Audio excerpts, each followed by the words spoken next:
Last international play, we lost so many players. We have to adapt to different contests, play twice with 10 men. The team finds a way, to win in any context, to compete in the way we do. And we had adapted really well to those circumstances. So good platform to continue the season.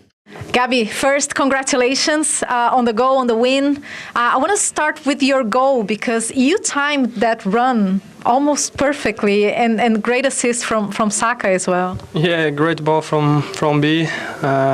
We've been practicing that ball a lot and during the weeks, and yeah, today it paid off, and yeah, really happy with the goal, and thank you B for the assist.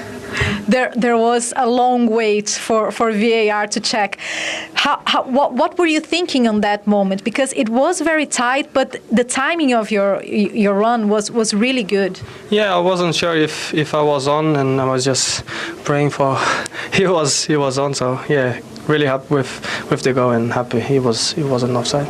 Yeah, you mentioned you've been practicing that. So when Saka gives the ball, so you already know the space you need to attack and where you need to be. You've been practicing specifically this movement. No, I mean we know where we have to attack in the box, and when someone opens the ball up, and we know where to go. And yeah, really happy with the ball and yeah, the goal as well. And how have you been feeling? Because you scored against Leicester and you scored today again, so it seems like things are coming together for you. Yeah, really happy with the moment. I scored in the last game and assist as well, and today another goal. So, as I said, really happy with my performance and with the team also. Do you feel more confident? Have you been feeling more confident in these past few matches? Yeah, I mean, I always try to think positive, and when I step on the pitch, I try to just put in my mind good things and nothing negative. And yeah, I think it's paying off as well. So really happy. You watched the first match from the bench, but what did Mikel say in halftime? Because it was just two very different halves. First half and second half, Arsenal seemed more comfortable, more aggressive. Yeah, we knew that they were coming more to defend with the back five, and they know how we play and our players, how good they are. And yeah, I think was a bit different the two halves, but yeah, I think we did well. We won the game, and that's the most important thing. Mikel, after Southampton scored, it took only 3.5 minutes for Arsenal to score the first goal. What does it say about the composure of the team, especially after such a tough first half? Yeah, it was an unbelievable first half. Again, very similar to Leicester. Total dominance, chance after chance, corners and pieces arrived there in the zones. Didn't manage to score the goal. I don't know how. You go 0-0. You start the second half. We start to give some simple balls away and give them a little bit of belief, probably, and then they score the goal, and then it's game on, and everything that we do in the first half is thrown away again, and you have to beat from that. And then the team reacted incredibly well. As you said, a lot of composure, very reassured that we are capable of doing it again. The crowd was amazing again, and yeah, happy day again. Yeah. What is it about this group of players and this team that just takes charge of situations like this? And it's not like Southampton didn't create chances, but Arsenal really took charge of the game. Well, I think belief and obviously experience is that they've been positive. We have to deal with a lot of issues in the last 3-4 weeks. A lot of injuries, an unbelievable fixture list with 7 games, 4 away, very difficult ones as well. And we managed to win 5, to draw 2, to play with 10 men twice, and still have a great result, so really good. The goals. I was just speaking to Gabi Martinelli, and he mentioned that this ball from Saka, this beautiful assist, they've been practicing that. So another show of how influential Saka can be with the assist, with the goals, and with this understanding between them. Yeah, he was, I think, Bukayo involved in the 3 goals, I think, and again, the subs as well, they make a huge impact. To be fair, the starting 11, the way we started, it was so good. We needed energy, we needed a different dynamic to change the game. Absolutely brought it, and again, those connections and that belief is key to keep winning games. Another game, another Kai Havertz goal. We've been speaking about his football brain for so long, since he was at Chelsea. But now he seems hungrier for goals. How did you see this progress? Because his intelligence on the pitches was always very clear, but this hunger seems different. Probably shifting the focus on the thing that can be a game changer for him, because he got the ability. He was very focused in other things that he was exceptional at. But the thing is going to change a team, a situation, a league title, to compete at the highest level is the ability to score goals. And he's got that mindset now. And talking about progress, how do you see the progress Arsenal made in this past few years, especially this past couple of years, in the way you manage games? Because there were opportunities in the past couple of games, in the past couple of Premier League games, and you just kept it together and you just managed situations like this. Well, I think the experiences, the belief that there is around the team to adapt to any context, and to face it in the way that it comes, be adaptable, because we have to play very different games, and we want the same outcome, which is to win the game. And I think the players understood that, and they are really willing. That's the key. Thank you. More stressful than it needed to be? Probably, because the first half I thought it was exceptional, the amount of dominance that we had, the areas that we played, the amount of situation, chances that we created in open play, on set pieces, our counter press, we really were there. It's unbelievable we didn't score a goal. Then we started the second half, we were a bit sloppy, especially in the first 5-10 minutes with the ball, and then the game became a little bit more open, and the chance that they scored the goal. And then again, we thrown away everything that we did in the first half. It started a completely new brand game in a really difficult context, and the team reacted incredibly well. A lot of composure, a big belief, very good clarity in what we had to do, and the crowd was exceptional, the subs were exceptional, and we managed to do it again. I just ask you about Bukayo. We talk about him every week, but you can see this season he's sort of embracing that leadership. Like it was him who grabbed that game when they won it. Are you seeing that quality from him there?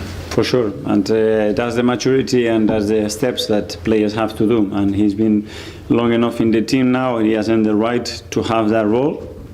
He believes in that. He has the capacity to change games, to decide games, like many other players, and if we want to be at the top, sometimes players have to create those moments, and he certainly has done that today again. Jordan from the Sun. Hi, Mikel. You brought in Jesus and Sterling today. Did they do enough for you to really... I was really happy. We made the changes and we had to make them, and everybody deserves to play. And in the first half, it could have been very, very different to the result that they had after we decided to change, because the energy as well had to be changed, and we brought 3 players that have the ability to do that, and they really help at very pleased with everybody. Is there a concern that for 2 weekends in a row now that you've had to almost have like a wake-up call to kind of really get going? Is that a concern going forward? Well, I don't think the wake-up call was that we conceded a goal, but the way we started the games and the way we dominated the opposition, I think against Leicester we beat every record that it was before, and today it will be something similar, but you need to score 3, 4 or 5. And if you don't, this is the Premier League, game on. But if we have a wake-up call, it's a goal that they score, and we have to react to that. True, we did it, and we did it in a convincing way. Art from the Athletic. Hi, Mikel. Just on Bukayo, I think that efficiency has always been there with his game. I was just wondering, does it feel any different to you this season, or does it just feel like this is the normal Bukayo now? No, I think it's another step ahead in what he wants, and especially when, and do it at home, do it away, do it in big games, do it against not some other big games when the team needs it, not when it's 3-0. That's what defines a top player. And with Kai as well, I was just wondering, excellent performance. Aside from his goal, how did you feel about just seeing the way his confidence is blossoming? You can tell. He takes the ball and he runs with the ball. He's on high press, he goes full gas, the way he holds the ball, the position that he takes in the box. He's an attacking midfielder, he plays as a 9, you don't know where he is. That's his football brain, and for sure his focus now as well is, I'm going to win the game, I'm going to do it, and that's a different thing. Head to the Guardian. Yeah, just on Kai, 7 goals in a row at home now. He must be absolutely brimming with confidence, and you see that with him in his demeanour every day. He is, and he's practicing, and he wants more, and he's not satisfied what he's doing because there is still, I think, another levels from him. Obviously, he's surrounded by incredible players, but something has changed on him, and that confidence, you really sense it, and now he's putting it in games and he's winning football matches, which is great. Kaya, football. Mikel, just on Saka, do we need to almost stop looking at him as a young player now? I know he's only just 23, but it feels like often we talk about Saka doing so well so young. Do we need to sort of forget about the age now with him and just say, wow, he's a really, really good player? Well, I certainly don't do it. Obviously, there are the stats, and you cannot get away from that. But what he's doing at his age is unbelievable. We have many examples of that as well. And just on Ramsdale as well, you get a chance to sort of have an exchange with him at the end, and what did you say to him? No, I wish him all the best. Congratulate for the way that they played as well, and wish him the best. And I hope they do, especially for the manager and Aaron as well, because they are a very good side. Okay, last couple now. Nick from Haters. I was going to ask you about Aaron as well. But just go back to Bukayo. Is there ever a temptation to give him a rest? Yeah, there is, and we have taken him off a few times this season, and we have to manage the load of him. But at the moment, he's in a good place. Finally, from BComs. Hi, Mikel. Hi. Last time we spoke about how tough the schedule is. Yeah. I mean, every team could probably do with one extra player. If you had unlimited budget and you could sign one player in your football, who would you sign and why? I have enough issues to resolve the reality, so that would be a different problem. It's been a very demanding period after the international break. We had so many issues, a lot of injuries, very difficult fixtures, especially away from home, and some of them playing with 10 men. And the team adapts, the team is so willing. I'm very pleased the way we've come through this period, and we're in a good place. Well, they had a good go, but it was always going to be a big ask, obviously, for Southampton at Arsenal. Yeah, it was, and I've just got a few graphics to show you here in terms of Southampton. You know, errors leading to goals, 6, possession lost in the defensive third, 55, and Arsenal had 13 times they won it in that final third, so it's always going to be tough. But what's so great about Arsenal is the way they press and the way they can adapt to what opponent they are playing. The sort of set traps here with it, sort of playing 4-4-2 at times when they pressed. And Jorginho and Rice were really aggressive in going high. We know we've talked about Southampton so many times and them wanting to play out, but they were sort of just setting little traps there in that triangle. The only ball is long or into the... See that? One goes, the other follows. They win the ball back. Partey was playing right back today. A better ball into Havertz, and it's probably a goal. It just couldn't get the right amount of pace on the ball. Again, with Arsenal, they've got that wall there with the free, almost saying, okay, if you want to play through the lines, it's going to have to be a very good ball. Saka, who was outstanding again today, Partey backing him up, nice and tight. And it's so good to see Arsenal adapt from in the Champions League to be in defensive and still winning the game, but then at home today, having the possession. But this is the one. So if we just pause it here, right. So this is the risk versus reward. So this is what Southampton are trying to do on the ball. And when they get into these areas here, they're trying to be the first line of press. Now they're into midfield. Now on the ball, they've got to get that ball forward. So when Russell Martin said they did good things, they really did. But it's just Arsenal, Saka and Havertz was too alert to what they was trying to do. And Arteta, I just think he's having a fabulous couple of seasons now. He really is able to capture what this team needs to do in different moments. No question. They were given a scare, weren't they, Leon, before they found their stride and were comfortable winners in the end? Yeah, I mean, Southampton will be disappointed having got themselves ahead and to give the ball away on 2 occasions cheaply to give Arsenal a chance. But, you know, Arsenal are relentless at the moment. They just keep pressurising you, keep forcing issues. As Mikel Arteta said there, they forced chances, set pieces. They really did put Southampton under pressure, and eventually you just felt that the goals were going to come. The first one came just before he made an important triple substitution to then go on and win the game comfortably. But it shows the options that Mikel Arteta has from the bench to be able to make a triple substitution to make the team better and go on and win the game. Nobody saw this start coming when Cameron Archer put Southampton ahead. No, I think they were looking for a foul here on Sterling.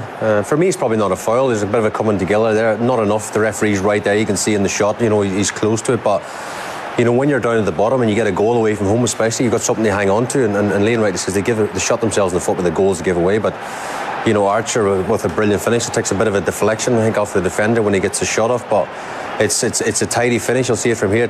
Just next to the defender and gives David Ryan no chance in the goal. It's a great start for them. But again, the goals they concede are so frustrating. You're away from home, look, Steve, and this is how you concede your first goal to get back into it. Overplaying in the wrong areas. They're wide open at the back. And Kai Havertz, I think, is his 6th goal this season. He is a player on top of his game. And for me, I was one of the people to say, I don't think they'll win the league without a striker. But this guy keeps sort of proving me wrong week in and week out. That's a brilliant finish. It's a brilliant finish, but they wouldn't have believed the luck to get that opportunity. Southampton again, leaving themselves exposed, playing out from the back. And Mikel Arteta got that goal just before the triple substitution he was about to make. So it was important. You see, he went to his substitutes bench. He's able to bring on quality. And this is what the main difference is with Arsenal these days, isn't it? Yeah, but I also feel that these are all players that believe they should be playing. They believe they're all going to make an impact. Even those that left the field are important first team players that it just wasn't working. Mikel Arteta thought he'd be able to get a bit more joy with other players in a certain position, and they do quite quickly. I mean, this guy, Saka, at the moment is absolutely outstanding. He sees the pass, sees the run from Martinelli, and it's difficult to miss from there, Shane. Makes it a difficult one for the goalkeeper. I think a young Leon Osman would have put that away, but no, it's all about Saka. It's a brilliant ball, and again, you see Arteta's reaction as well. He was a bit quiet at the Emirates today at times. He was getting the crowd going as well. I think them substitutes really sparked them off, and it's a brilliant goal. I mean, what a start already to the season for Saka, because here he gets on the score sheet to add to the 2 assists he'd already delivered. And to look at his tally now for the season, right? 3 goals, 7 assists in 10 games in all competitions.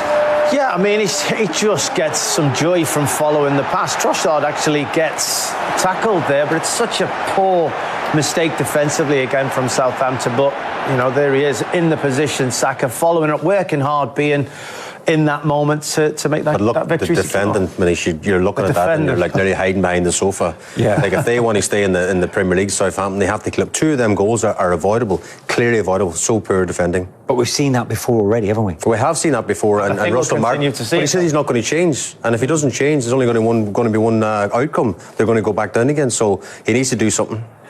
Hello and welcome along to the game between the Arsenal against the Southampton. There is a no goal from the Arsenal and the Southampton side, and the half-time has been completed. So this is the upsetting news for the Arsenal fans and also for the Mikel Arteta, because on the home ground they does not score the goal yet. But we have to face a big team, which is Arsenal against the Southampton side. Okay, so we are here for what? We are here for the clash. It's a goalless at the break in North London, as a rather unfancied Southampton have done well to keep a ball-happy Arsenal at bay, while the Gunners' position went upwards, and there is nothing of 70%. This game still has the probability towards what? Towards the Southampton, and Ramsdale still awaits its first goal, as Aaron Ramsdale has stood firm against his old side. While Saka and the Kai Havertz has a chance to score the goal, rather his team cannot score the goal.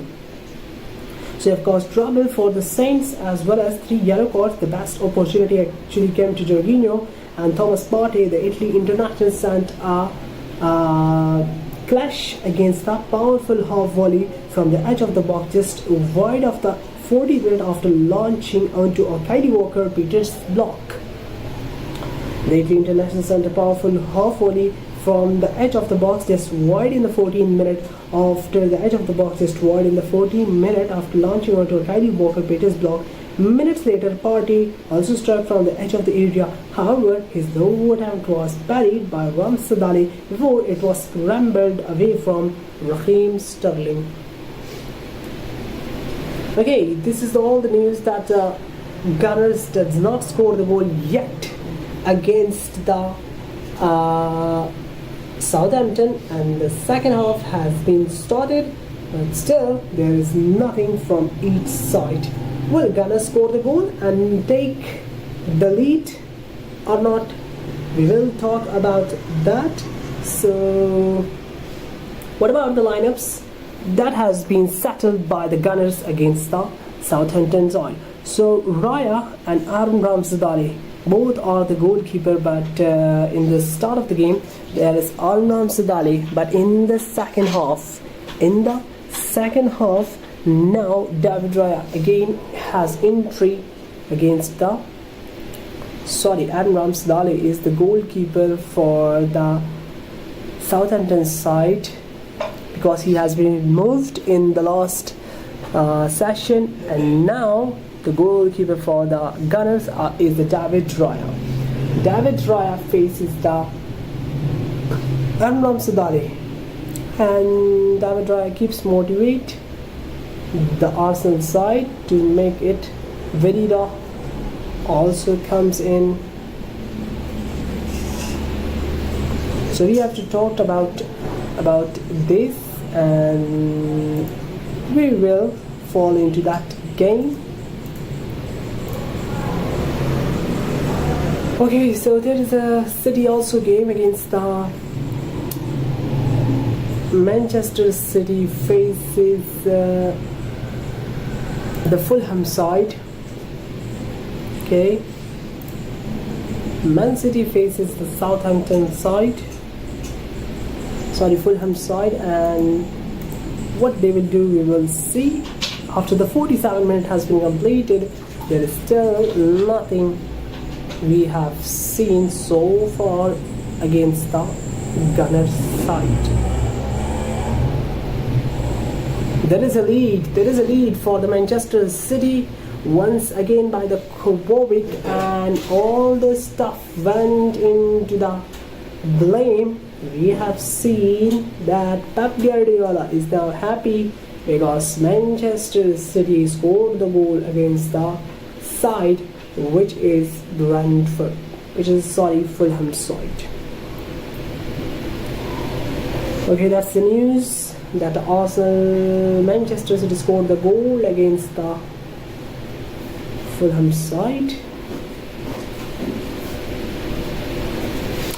And that was a disappointing because Kovacic take the opportunity and score the goal. That's all the news that we have seen. Manchester City strikes once again. So sad that Fulham fans disappointed after the goal score at the Etihad Stadium by the Kovacic man. So see you in the next video after the Kovacic scored the goal.